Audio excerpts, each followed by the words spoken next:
Cześć, witam Was Energik w suplemencie do odcinka To było grane. Nieczęsto będą się takie rzeczy zdarzały, aczkolwiek teraz sprawa jest o tyle poważna, że no zresztą zaraz wyjaśnię.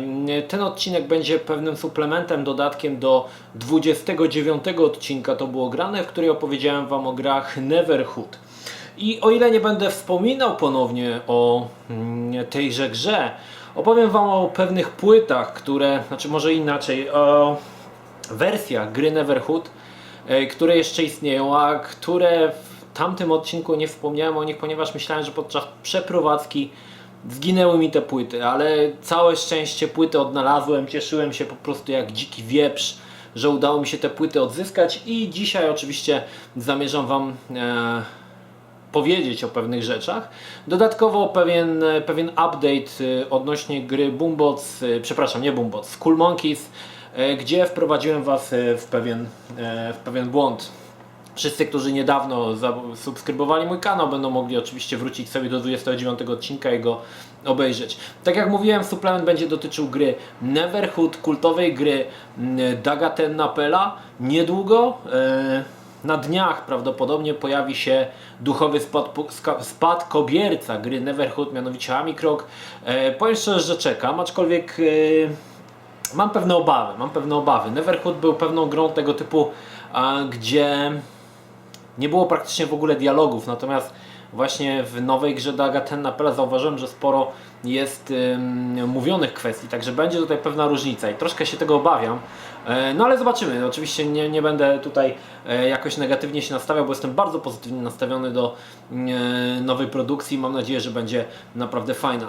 Mówiłem Wam w ostatnim odcinku, w 29 odcinku, mówiłem Wam o filmie, o grze Neverhood. Pokazywałem książkę Inside Moves, w której można przeczytać wiele bardzo ciekawych informacji na temat powstawania samej gry i w 29 odcinku To było grane, właśnie większość tych informacji była zasięgnięta właśnie z tej fantastycznej książki Inside Moves. Wspominałem też o dość unikalnym tytule, mianowicie Climb and Gun Hockey, który pojawił się tylko w Japonii na konsolę PlayStation. Wspominałem także o Boombotsach, które też pojawiły się tylko i wyłącznie na PlayStation, gdzie głównym bohaterem co prawda nie był Clayman, ale występował jako postać dodatkowa. Natomiast gra została stworzona przez studio Neverhood i podobnie jak poprzednio, w poprzednich grach wszystkie animacje zostały wykonane w podobnym stylu co animacje w Claymanie. Dobra, teraz to, co wprowadziłem Was w błąd przy grze Skull Monkeys. W 29 odcinku wspomniałem, że na płycie europejskiej występuje błąd. Oczywiście to nie był błąd. Co ciekawe, sam tego nie wiedziałem i dopiero przekonałem się po tym, gdy dostałem od kogoś płytę Skull Monkeys. Tak naprawdę na tej okładce nie był błąd. Cała okładka miała pewien powód, dla którego to oko tej czachomałpy było w dwóch jakby położeniach. Mianowicie normalna okładka Skull Monkeys jest trójwymiarowa. Dzięki temu, że pudełko, nie wiem czy to będzie widać, pokryte jest takimi, to jest takie jak kiedyś były, coś mi tu szwankuje ładowanie. Kiedyś były takie pocztówki trójwymiarowe i to jest właśnie w taki sposób zrobione. Pudełko ma specjalną taką tutaj powierzchnię, dzięki czemu obracając tym pudełkiem możemy zobaczyć, że czachomałpa rusza w tym wypadku okiem. Poczekajcie chwilę, bo coś mi się tu dzieje z ładowarką.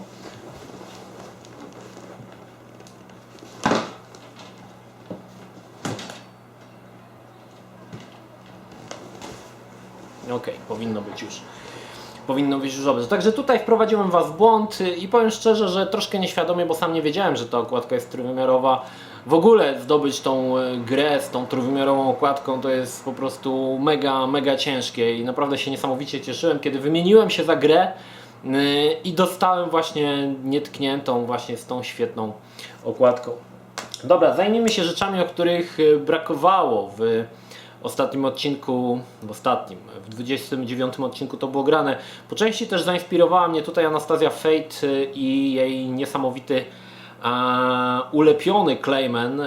Polecam filmik, na dole w opisie macie filmik macie link do filmiku Anastazji, żeby sobie zobaczyć, jak ona fantastycznie ulepiła Claymana, który jest, no trzeba przyznać, identyczny praktycznie z growym odpowiednikiem, także wielki szacun. Natomiast co ciekawe, wiele osób myśli, że Neverhood to właściwie wyszła tylko ta pierwsza część, czyli o tej mówimy wersji, że wyszła ona tylko w sumie na PC-ta, ale to nie jest prawda. Pojawiła się ona też na konsoli PlayStation, aczkolwiek tylko w Japonii. Tak to wyglądało. Co ciekawe, tytuł tej gry nie jest Neverhood, a Clayman, czyli powtórzenie imienia głównego bohatera, i tam potem jest tytuł Neverhood Nozo, chyba, ile dobrze pamiętam. Natomiast ogólnie jest to Clayman. Aż muszę zobaczyć, czy na Clayman Gun Hockey, oczywiście to jest kwestia porównania tych wszystkich symboli, ale tu nie jest powtórzony, tu jest pojedynczy Clayman, to jest to u góry. Natomiast tutaj mamy powtórzone, tak? Clayman. I gra pojawiła się na konsoli PlayStation tylko i wyłącznie w Japonii. Z jakiegoś powodu, nie wiem dlaczego ona się nie pojawiła w Europie, bo w sumie chyba gracze by chcieli się zapoznać, ale pojawiła się ona tylko w Japonii. I są pewne różnice pomiędzy wersją PC-tową, czyli tą, która była dostępna dla całego świata, a wersją japońską. Przede wszystkim zrezygnowano z wolnego przemieszczania się Claymana. W oryginalnym Neverhoodzie Clayman poruszał się dosyć wolno, można powiedzieć tak człapał. Jako że Japończycy to naród, który ma wrodzone ADHD, bądź u nich no wszystko musi się dziać szybciej, co widać po niektórych japońskich grach, szczególnie bijatykach albo slasherach. Przyspieszono dwukrotnie poruszanie się Claymana w wersji japońskiej, ale to nie wszystko. Pamiętacie, jeżeli nie pamiętacie, to obejrzyjcie sobie 29 odcinek, wspominałem o lokacji, która składa się z 30 ekranów, którą trzeba przejść, nie wiem ile tam, z 10 minut się przechodzi te wszystkie lokacje, aby na końcu zebrać kasetę. W międzyczasie na ścianach napisana jest cała historia świata Neverhood. I w Japonii, w japońskiej wersji Clayman, ten fragment całkowicie wycięto. Nie masz tego Hall of Records, czyli nie dowiesz się o historii całego Neverhooda, po części prawdopodobnie też dlatego, że byłoby dosyć trudne przetłumaczenie tak dużej ilości tekstu na język japoński. Także całkowicie, słuchajcie, wyrzucono ten element, gdzie idzie się przez tyle plansz, a przejście przez te 30 plansz w wersji europejskiej, czy też wersji dostępnej na całym świecie oprócz Japonii, było wymagane do tego, aby tą grę skończyć. Także tutaj po prostu wycięto ten element i no i tyle, tak? I tam tego elementu nie ma. To są dwie różnice, które między tymi grami, między tą wersją dla całego świata, a wersją japońską występują. Oczywiście dostosowano sterowanie do pada, które trzeba przyznać, że nie jest jakoś mega intuicyjne, ale muszę przyznać, że była to wydaje mi się, że była to dosyć prosta konwersja, ponieważ w oryginalnej grze nie mamy czegoś takiego jak inwentarz, czyli inventory. Właściwie tylko klikamy myszą, Clayman automatycznie używa przedmiotu, który powinien być użyty w danym miejscu, także po części nie było chyba problemu, żeby przenieść to na język, że tak powiem, konsoli. No dobra, jak widzicie, tą wersję mam nie rozpakowaną jeszcze, także ja ją sobie dzisiaj rozpakuję. Zrobię taki mały unboxing, żebyśmy zobaczyli, co tu ciekawego w tej wersji jest. Do gry oczywiście był to ktoś mi powiedział, to jest spine card. Nie wiem, do czego to służy. To jest taki kartonik, który nakłada się tutaj na płytę. Nie wiem ku czemu to ma służyć. W środku mamy oczywiście samą grę. Okładka oczywiście, znaczy grafika troszkę się różni od tej grafiki w wersji PC-towej. Chyba troszkę jest inna. A może podobna? No nie wiem. No i dostajemy książeczkę i myślę, że tutaj dla fanów gry Neverhood, ja jestem wielkim fanem tej, powiem wam szczerze, produkcji Neverhooda i ogólnie gier Daga Tennapela, i ten odcinek też jest właśnie skierowany do tych osób, które no interesują się tematem. Mamy parę fajnych rzeczy, ponieważ oprócz standardowych informacji na temat sterowania padem i tak dalej, mamy na przykład tutaj parę, oczywiście to jest po japońsku, ale na temat jak było na przykład robiony Neverhood, czyli mamy na przykład na green screenie poszczególne klatki animacji, jak były tworzone. Mamy tutaj, słuchajcie, parę szkiców koncepcyjnych oraz twarze wszystkich twórców ze studia Neverhood. Są jakieś takie poradniki, między innymi kultowy poradnik, gdzie możemy od Trombona dostać podpowiedzi do każdej zagadki. No i w sumie to wszystko. I na końcu mamy ładny rysunek jeszcze Claymana. Także tak wygląda ta wersja japońska. Wersja, która jest szybsza w przejściu dwukrotnie, ponieważ postać chodzi 2 razy szybciej. No i zarazem pozbawiona tego elementu, który w oryginalnym Neverhoodzie, muszę przyznać, że trochę wkurzał. Ten House of Records był elementem, który no po prostu denerwował. Jego przejście strasznie denerwowało, ponieważ trwało to strasznie długo. A na końcu była oczywiście rzecz, którą trzeba było zebrać, żeby tą grę oczywiście ukończyć. No i tak to wygląda, słuchajcie. Oczywiście jeżeli wyszła pierwsza część Neverhooda, no to powinna się w Japonii pojawić też druga część, czyli Skull Monkeys. I faktycznie druga część pojawiła się pod tytułem Clayman 2. Zauważmy, że tutaj nie ma Neverhood 2, to jest po prostu Skull Monkeys. Natomiast tutaj postanowiono zachować ciągłość tytułu i nazwano po prostu Clayman 2.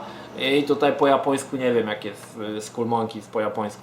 Musicie się zapytać jakiegoś Maharadży, który zna japoński. Wersja japońska względem wersji amerykańskiej tak naprawdę nie różni się tutaj niczym. Postać porusza się tak samo szybko, nie zmieniono praktycznie nic. Jest to po prostu tylko, że jest to wersja NTSC. Oczywiście ponownie mamy tutaj ten kultowy spine card. Tutaj tym razem nie mam folii, także mam włożone tak luzem, bo już była ta gra rozpakowywana. Mamy jakiś rachuneczek. No i ponownie książeczka, która dla fanów gier spod znaku Neverhood chyba jest najwięcej warta, ponieważ czasami możemy tutaj znaleźć parę fajnych informacji na temat wszystkich przeszkadzajek w grze, postaci, czy też wrogów, którzy występują w grze. Zobaczmy, co my tu jeszcze mamy. No to tam wszystkie te małpy. Parę prawdopodobnie informacji na temat tworzenia samej gry. No i to w sumie wszystko, tak? Oczywiście postacie gadają czy też no, ciężko powiedzieć, że gadają, bo tutaj za dużo nie gadają, ale jak gadają, to gadają po japońsku. Także jest to dosyć ciekawa alternatywa do oryginalnego Neverhooda, do oryginalnego Skull Monkeys. Natomiast jeszcze jedna rzecz pragnę Wam wspomnieć, że ogólnie wersja ta big boxowa Neverhooda, czy też wersja nawet w samej płycie jest strasznie droga i warto zastanowić się nad kupieniem tej edycji japońskiej, z tego względu, że w grze za dużo postacie nie mówią, a jest ona gdzieś o połowę tańsza, tak mi się przynajmniej wydaje. Jest szybsza, nie musicie się męczyć z House of Records i przechodzić tyle czasu, i postać chodzi szybciej. Natomiast cały sens gry oczywiście został całkowicie zachowany, także jest to pewna alternatywa dla osób, których nie stać na kupienie oryginalnego Big Boxa, który nie wiem nawet ile on kosztuje teraz, nawet nie chce mi się, nawet się boję sprawdzać. Jest ta wersja na PlayStation, która jest w pewien sposób alternatywą. No i ostatnia rzecz, z której się chyba najbardziej cieszę, że udało mi się ją odnaleźć, bo już myślałem, że straciłem tą płytkę bezpowrotnie. Mianowicie w filmie Anastazji Fate gościnnie wziął udział Ulis, który wspominał o fantastycznej płycie Imaginarium, która zawiera utwory niejakiego Terry'ego S. Taylora. I słuchajcie, mam tą płytę Imaginarium. Jest tutaj po prostu muzyka z Neverhooda, z Boombox oraz z Skull Monkeys, czyli ze wszystkich tych gier firmowanych nazwiskiem Dagaten Napela. Płyta jest zapakowana jeszcze, jak widzicie, tu mam nawet, mogę Wam udowodnić, że jest zapakowana, proszę bardzo, folia. No i co? Pewnie byście chcieli, żebym ją otworzył, zwłaszcza, że tu mnie ciekawi, bo jest dosyć gruba książeczka i ogólnie chciałem zobaczyć, co w tej książeczce jest. Dla fana Neverhooda, jak i tych gier, to te książeczki są więcej warte niż same gry, bo tam czasami są informacje albo jakieś fajne arty. No dobra, słuchajcie, no to skoro trzeba, to ja ją rozpakuję. No serce mnie boli. No ale co zrobić? No co zrobić? Rozpakujemy ją sobie i zobaczymy, co jest w środku.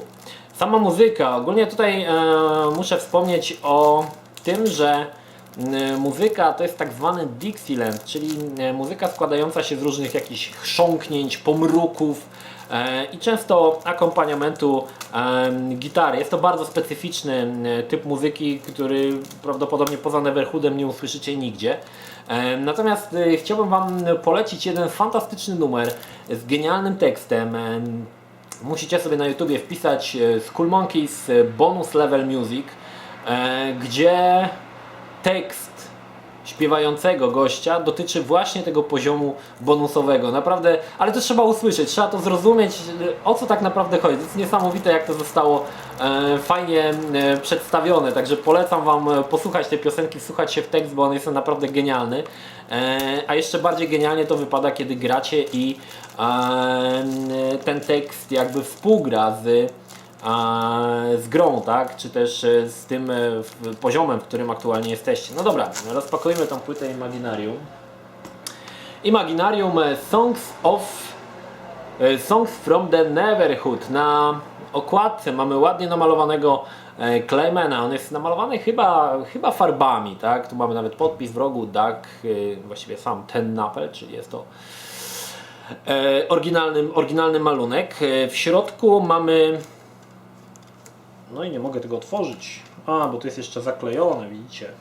Tu mnie chcieli Cię oszukać, bo to jest jeszcze naklejka taka specjalna, którą trzeba zedrzeć. Ja już myślałem, że to na folii, a to w środku było. Dobra, to jeszcze tą naklejkę. Okej, tego się nie spodziewałem, przyznam szczerze.